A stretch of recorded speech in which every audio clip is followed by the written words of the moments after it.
She's a Mona Lisa. Everyone's lining up to see her. She's a Mona Lisa. Everyone's lining up to see her.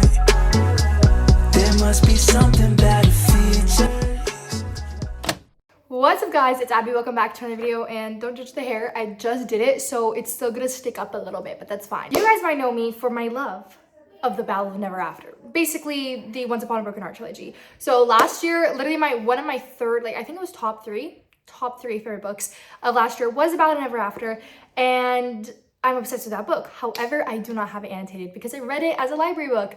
And what worse is to have literally your favorite book sitting on your shelf and it's not even annotated. So this year I've been wanting to annotate the book. Before this comes a whole separate trilogy. However, I never read that because I just wanted to get straight to it. I heard that it wasn't as good. And this year, wanting to reread this trilogy, I knew that I needed to start with a series that comes before. And that is CARAVAL. So I went ahead and I purchased all three books on Amazon. I literally got all three of them for like $25. I was a little scared to get into this series because the moment I opened the page of the first fairy book, I have just added an entire series on my list that I need to finish. But we read this whole trilogy in the span of 3 days. So this is that little video. My goal was to vlog my reactions to this. However, I read literally every single one of these books. I read the majority of all these books during midnight, 3 nights. Yeah. Sadly, most of it is going to be me sitting on this couch talking about it because I didn't really film much of my reactions, but I reenacted them for you. So yeah, without further ado, enough yapping. Let's get to the video. Good morning. I pulled out the camera because I genuinely needed to talk. I had a lot to say. I don't know why I didn't vlog this earlier on in the series because I just should have. But I was like scared, oh man, I'm making too many vlogs surrounding series, but no, I genuinely have to. That is CARAVAL, of course. So as you guys know, my goal this year was to reread the Once Upon a Broken Heart trilogy because I've been wanting to annotate the second book in the series, which is one of my favorite books of all time. And this time I decided to do it right. I decided to read CARAVAL trilogy before reading the Once Upon a Broken Heart trilogy because that's generally what everyone says. This trilogy comes before, you get backstory of characters, and yeah, even though the second trilogy is so much better, it's not compared to this one. People just recommend that you read it first for your own sake.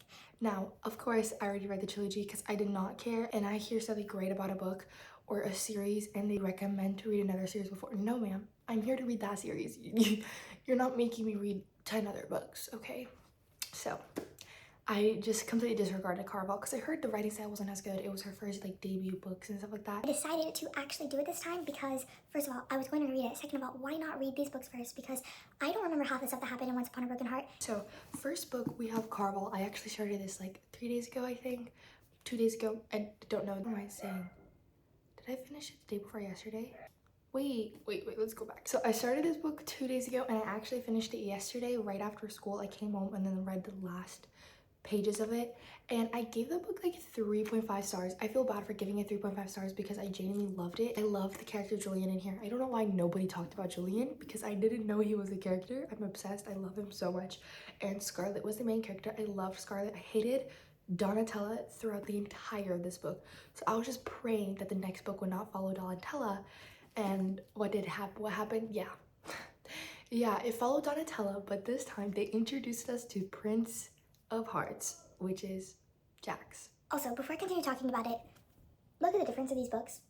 This is gorgeous. This is genuinely one of the prettiest fantasy books I've ever owned. Ew. Look at that. I think it's the green and then the bright red and bright gold foiling right in the center of a black background that just makes it for me. But then the last book, come on, come on, how did you mess this up?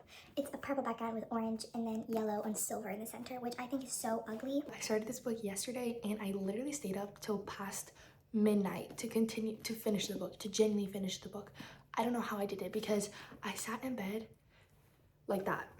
I sat in bed 100 and something pages in and I read all of that to 12 in the morning. What? I ate this book up, and I did not really like Donatella, but through this book I kind of got used to her. And then of course the ending, I hated the ending so much, but it's okay. At least she didn't fall in love with Jax because Jax is supposed to be with Evangeline, okay? them two together, you know? So I'm glad she fell in love with someone else. Who? What? Spoiler. Dante's legend, okay, I kind of expected that, but at the same time, I wasn't thinking, like, I wasn't really trying to find out who Legend was. Low-key, I was not trying to find out. But the fact that she fell in love with Legend right after everything, from the first page of Caraval, you are not, the last thing you're supposed to do is fall in love with Legend, because he's gonna make you, you know, don't kill yourself. He's gonna make you do that. And what did she do? Literally the last line of the book. I made a mistake, Scarlett. I never wanted to fall for anyone, but I think I've fallen in love with Legend. And Dante? No.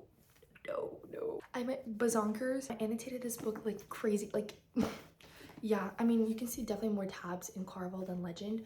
I mean, than Legendary, but at the same time, like, my annotations in Legendary were like, what is happening? I'm so confused. I'm so lost. Half the time, it was me writing, I'm so lost. But yeah, I loved the books. Oh, I didn't give a rating. I think 4 stars or 3.75. I just don't know what to pick because obviously it all depends how the last book comes along, and then I might rate this up a little bit higher. But if the stuff in this book were kind of useless, then it's staying at 3.75 because first of all, the thrill, it was worth it because now we get to start finale. I'm so confused. What? We're a little confused. I think we're gonna get the closure in here because I genuinely need to know. Oh my gosh, where is this from? Oh, I just remember. Okay, look at this beautiful quote. And I'm like, wait, I read this before. It's from one of these 2 books where there's like a guy who reads cards for her. And I've been yapping for a while.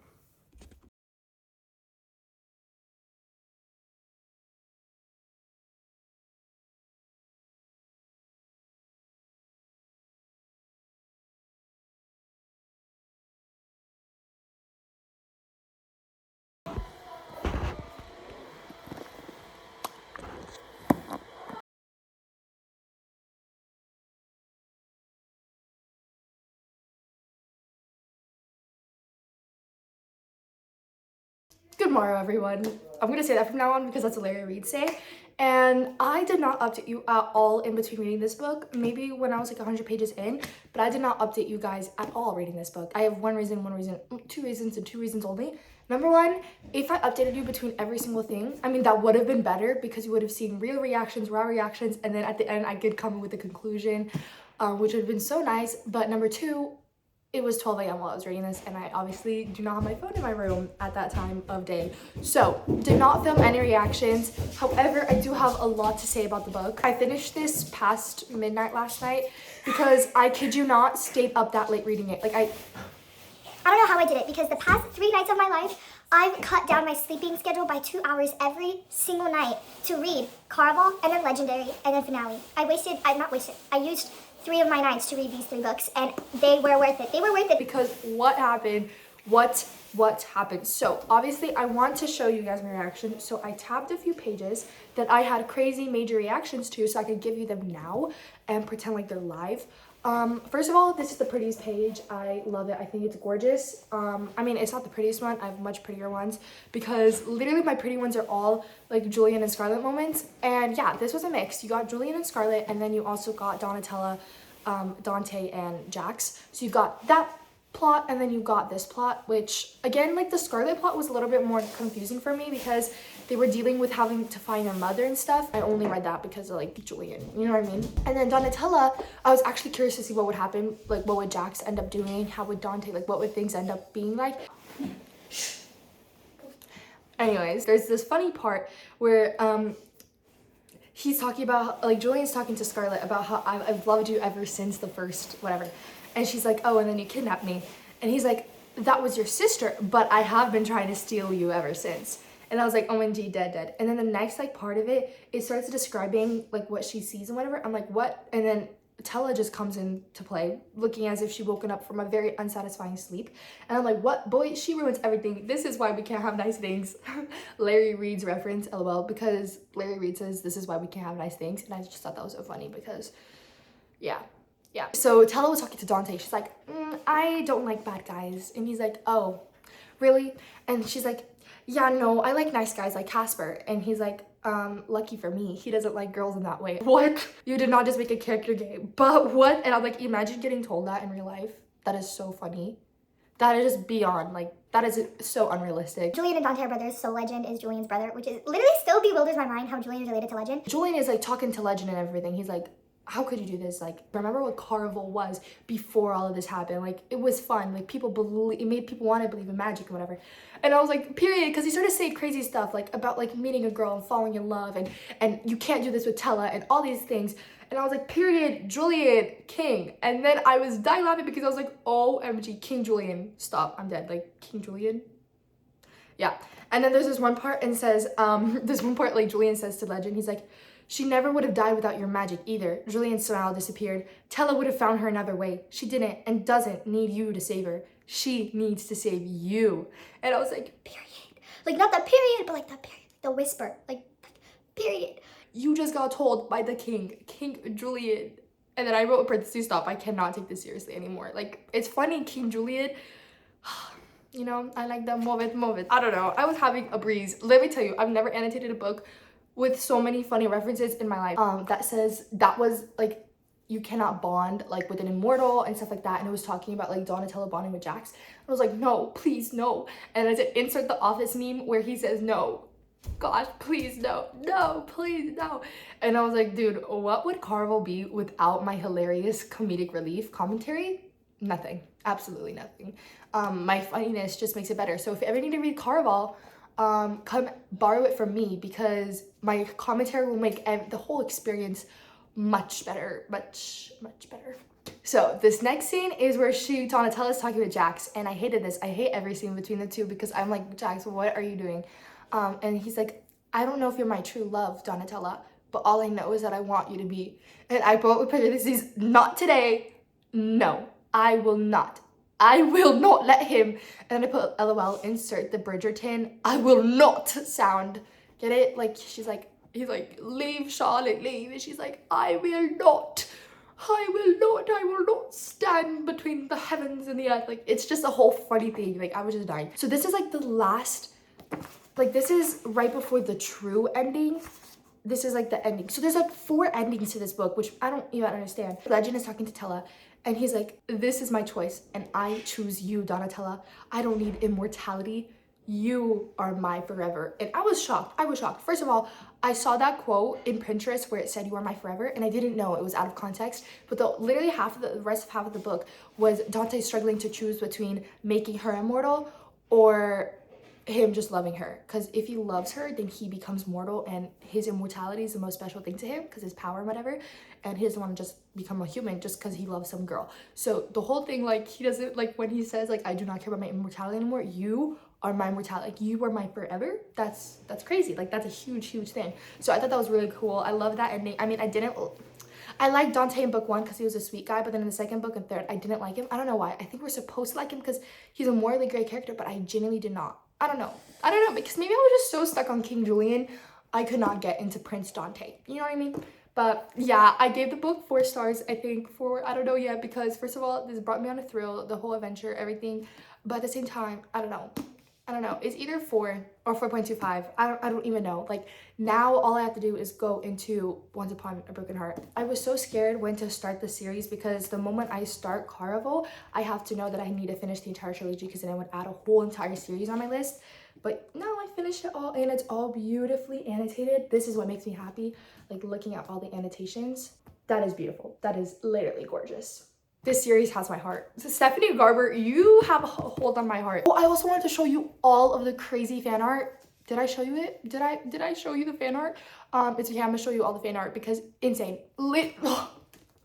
The fan art is what made me finish the series. The fan art is what pushed me through the series. This is a 4-star series for me. Like, I know the first one was 3.5, then 3.75, and then 4, or like 3.5, 4, and 4.25. Whatever I give them, like, separately, for me, in my eyes, it's a 4-star series because you cannot have one book with the other without the other, and I feel like they all work together. I do feel like she could have condensed things more because in the second book, I mean, I thought the second book would be my favorite one. Obviously, finale was, but the second book, I feel like it followed characters that I did not like. However, I loved the book because of the thrill, like the feeling, the vibes and everything. The first book, I loved the characters in the first book. However, it was more world building, more of the game. And I didn't really care much about the game because I was confused half the time. So the third book was just the perfect closure we needed and lots of plot twists, lots of crazy stuff. but nonetheless, it was a beautiful, beautiful trilogy. And I cannot even pick a favorite from here because they each had a part that I loved about them, and then they each had a part that I didn't like about it. And that's what really is important in a series. Because I didn't like a few characters, that's completely normal. Like, I didn't like Dante or Donatella, and we had to follow them in the second book the entirety, but I still gave the book 4 stars. You know what I mean? Like, you might not like characters, but at the same time, the world is just amazing. I keep talking, but yeah. So guys, that is it for today's video. I know, very, very hectic, very out of order, not in place really. What even was this video? Don't even know. I should basically title the video me yapping for 15 minutes straight about CARAVAL. That's genuinely what this video is. But love the books so much. They're annotated absolutely beautifully. I know I just put this in your face for the past like literally 1 minute. But now it's time to start the Once Upon a Broken Heart. I don't know, I'm just kind of conflicted because I've been wanting to get like the new really pretty covers, so I'm scared if I should wait for those pretty covers and then maybe reread it so I can annotate it. But at the same time, I think it would be nice to have those pretty deluxe covers like non-annotated so that I can have my own books annotated separately, so I don't have to reread this book and re-annotate what I already have annotated. So I have my little tabs ready and just look at it. So gorgeous. Once Upon a Broken Heart. Oh my gosh. For anyone who has ever made a bad decision because of a broken heart. Okay, and then the next one says, for anyone who has thought they would never find their true love. Stephanie Garber, you have my heart. You have my heart. Once Upon a Broken Heart. So yeah, I haven't touched this book since a year, and it's just crazy looking at it. I'm just thinking of literally my life at the time reading this book, and my life was just amazing at the time of reading this book. I was so blessed. I was in Arizona. I was having the time of my life, and I loved reading this by the pool and just everything. Like, oh my gosh, I cannot wait to reread this book.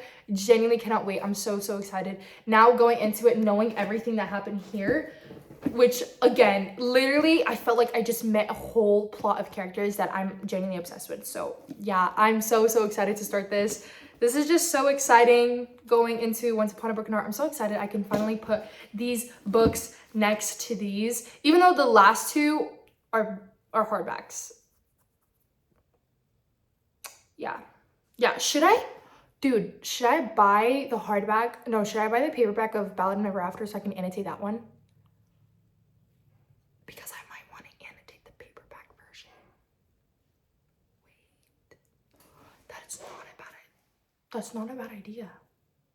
Not a bad idea. But anyways, thank you guys so much for watching. I'll see you guys in my next video. We can add another 3 books to this huge daunting pile of books that I read. Look at that, it keeps going. It keeps going. See over there, 16 books. 2, 4, 6, 8, 10, 12, 14, 16, 17 books. That's not right. 2, 4, 6, 8. 1, 2, 4, 6, 8, 10, 12, 14, 16. Okay. Bye. 16 books in that pile, plus these 3. Plus these 3, that's 19 books. And we are on October 19th. So we've read 19 books this month. Crazy. And almost all those books were in a vlog. Not all of them, but most of them were. So yeah. Should I make a video of rereading one of my favorite trilogies of all time?